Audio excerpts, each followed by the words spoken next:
Hey, this is Chandler with World Gone Silent. Today I want to finish talking to you about Winlink stuff. We've talked about the software that you're going to need.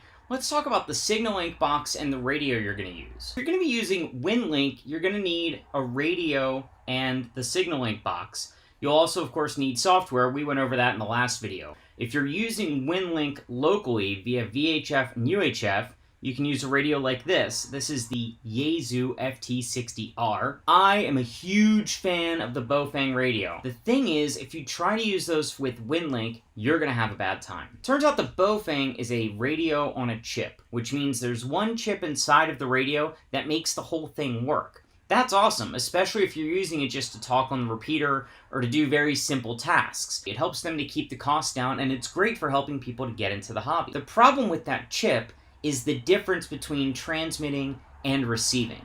For Winlink to work, it needs to stop transmitting right away and start listening for the gateway. If it doesn't, if it misses the first little part of the gateway's response, it's not going to work. The problem with the radio on a chip is the time it takes for the radio to switch from transmit to receive is inconsistent. So sometimes it'll switch over fast enough to work, and other times it won't. So do yourself a favor, don't try to use a Baofeng with Winlink. It might work a couple of times in the short term, and you may end up just getting lucky.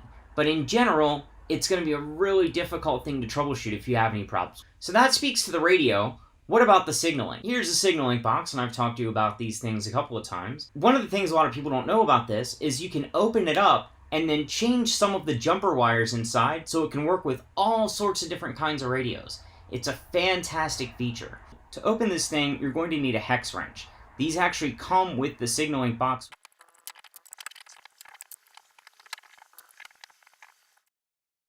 There we go. There's the inside of it. You can see the inside of it right there. Let me get that centered up for you. You can see this SL Mod HT chip right there. That is the chip that's connecting all of the jumpers.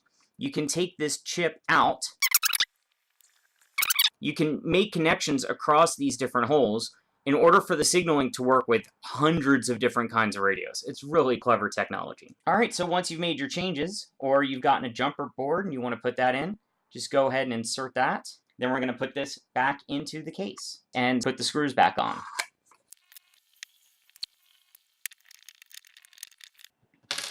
All right, that's it. Okay, so your Signalink box was probably coming to you already configured, but if not, you've reconfigured it, rewiring the jumpers as you need to, and you've got the radio that you want to use to go ahead and transmit over VHF or UHF. Our last video is going to show how all these pieces work together and how you can actually use Winlink to get on the air and get onto email or even send a text message. Thanks so much for watching. I'll talk to you again soon.